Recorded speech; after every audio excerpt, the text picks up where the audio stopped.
Good morning.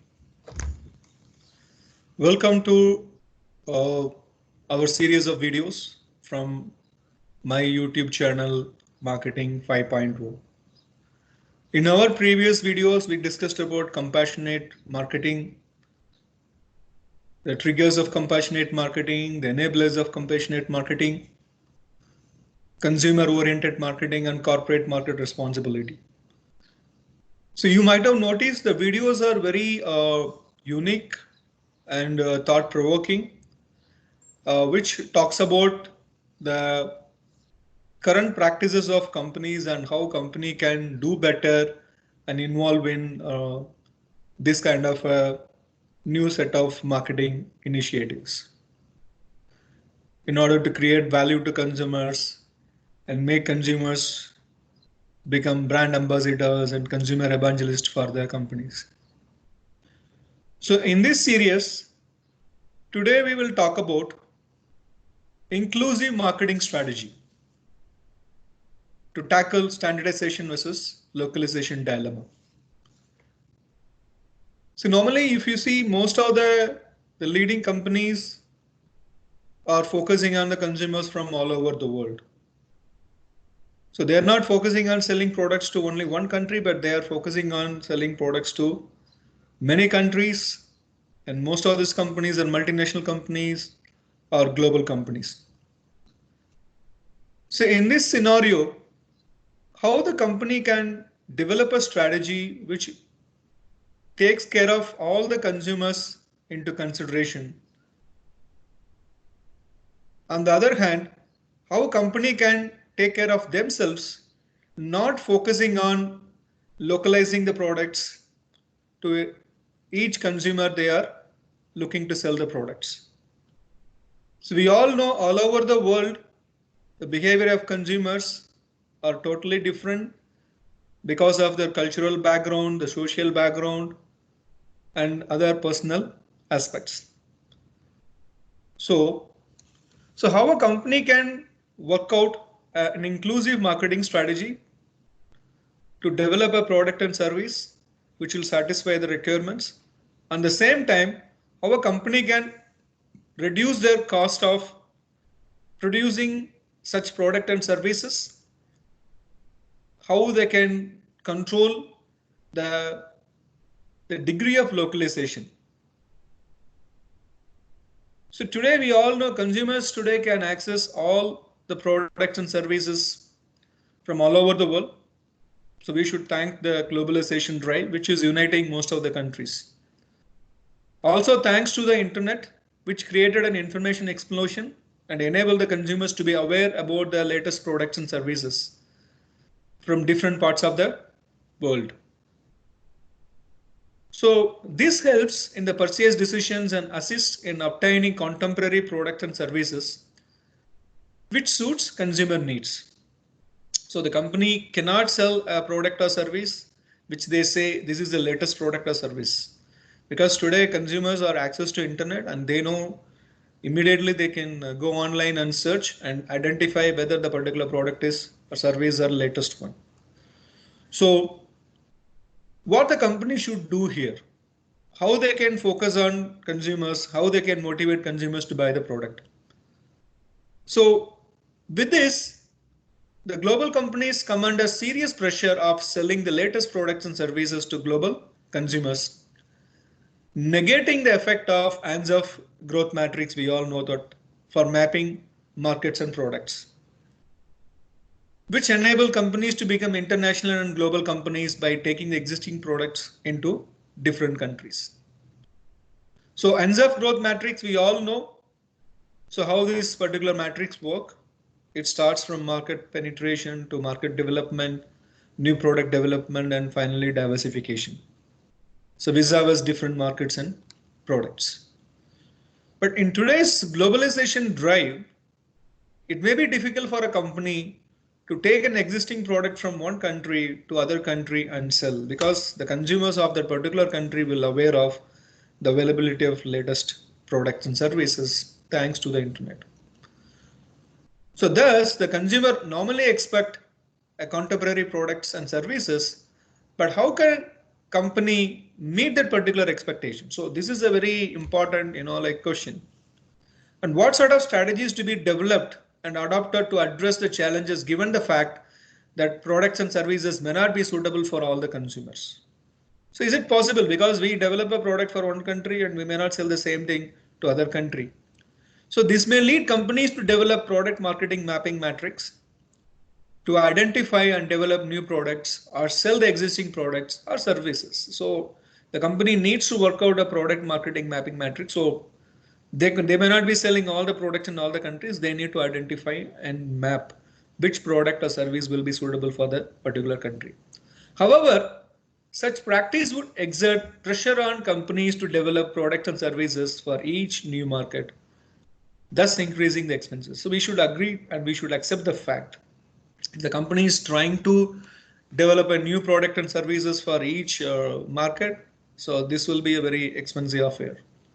Moreover, the companies could not sell anything, all the existing products to different markets. So that is also a possibility. You can't develop a new product or services to each market and you can't sell the existing products to all the market. So how can company overcome the challenges and develop the products and services for different markets? So how it is possible? Also, they have to focus on the requirements of consumers from the host markets.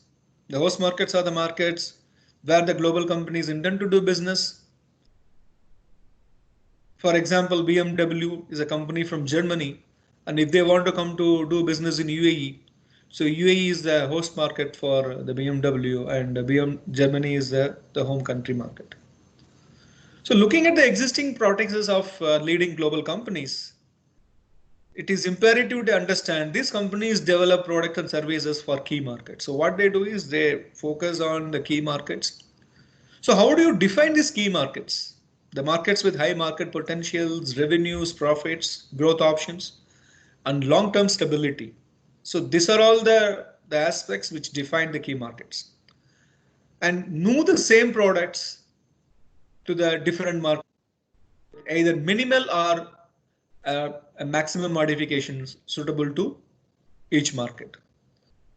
So it shows very clearly the companies normally produce a product for a key market, and after seeing the success of the particular the product or service, and they will take you to different markets with the degree of modifications from minimal to maximum. So this practice we normally call it as a localization.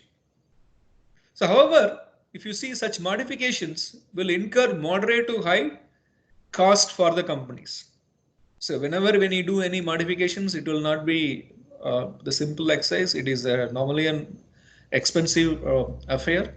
So definitely it will be the costing the companies whenever the company involved in any kind of modifications, depending on the degree of modifications required for each market. So thus the companies always intend to balance the continuum of standardization versus localization, which is very important, appropriate to the specific host market. So how the company can do such an act? So such a balance effect will never be stable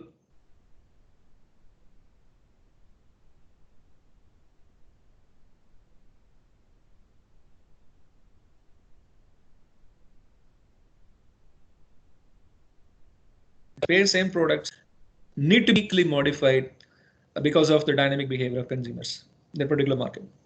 So it throws the companies in a dilemma on how to combat the ever-changing behavior of consumers and develop products and services that would entice the consumers to buy. So this is a big challenge for the company. So what is this companies to do to manage the dynamic consumer behavior and deliver products and services suitable to each situation without incurring the additional cost of modifications or revisions? So this is the biggest challenge in question for the company, how the company can cope up with the dynamic consumer behavior of in the particular market and deliver products and services to the consumers with minimal changes and not involving the additional cost. So the global companies need to work out an inclusive strategy. So the concept of inclusive strategy is coming here. of finding the requirements and expectations of consumers from host markets. So as we talked about in our previous videos, very important thing is the company needs to listen to the consumers, identify the requirements. Based on that, they focus on the specific requirements and do the modification. Usually, if you see the global companies travel the extra mile to understand the requirements and expectations of consumers and sometimes end up developing new products and services. However, such practices are costly and exert financial pressures on the company from the beginning. So the company wants to impress the consumers, they want to travel extra mile, but whenever you're trying to produce new products and services for each host market, it will be a very expensive affair for a company. Therefore, the companies need to educate the local consumers on the different aspects of products and services and portray its usage across different countries, mostly the developed countries. So the company needs to educate the consumers.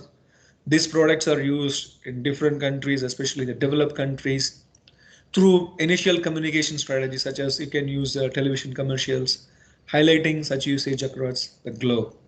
So this practice definitely will help the companies to position the product and services selected to host markets in the minds of the host consumers. And the consumers relate themselves with the counterparts from the developed country. So in that way, the consumers feel pride. They are able to use the product and services which are already available in developed countries. So they will feel pride about it. Such relationship would provide a vital vantage point for the global companies to position the selected products and services for the particular market as a global products and services, and they sell the same products or services with minimal modification. What kind of a modifications they can do? Use of local language for the labels of package, etc. So these such practices lead to failure. Then the companies need to work out on changing the names of the brand to suit to local markets. It happens all the time. Change the ingredients to suit to the local taste and involve celebrities as a part of a communication strategy. So the company needs to first starts with changing the local language on the label of packaging and trying to sell the same product which are available in other countries. But if the particular the practice is not working, so they have to focus on modifying the ingredients to local taste if it's a food product, and bringing in the celebrities to push the products in the minds of consumers. And also, if possible, if it is viable, the company can change the name suit to the local market. So such revisions cause uh, the company to incur minimal cost and avoid focusing on developing new products or services, which are normally a costly affair. So therefore, what the company needs to do is they need to involve the consumers in this practice of inclusive marketing strategy and make them referrals or partners, and finally becoming brand ambassadors by becoming a part of a global product service brand. The consumers would feel pride of it. So this is where, if you see, the company uh, will avoid the cost of developing new products or services for each market, each host market, if they want to do business with. So this video talks about inclusive marketing strategy, how you can take care of the consumers, whichever market you go and do business, how you can position your product and services in the minds of consumers as a global product or services, and make them feel pride about using such product and services. So thanks for watching this video, and please subscribe my channel and keep watching more videos in the coming future. So once again, thank you very much for your continuous support.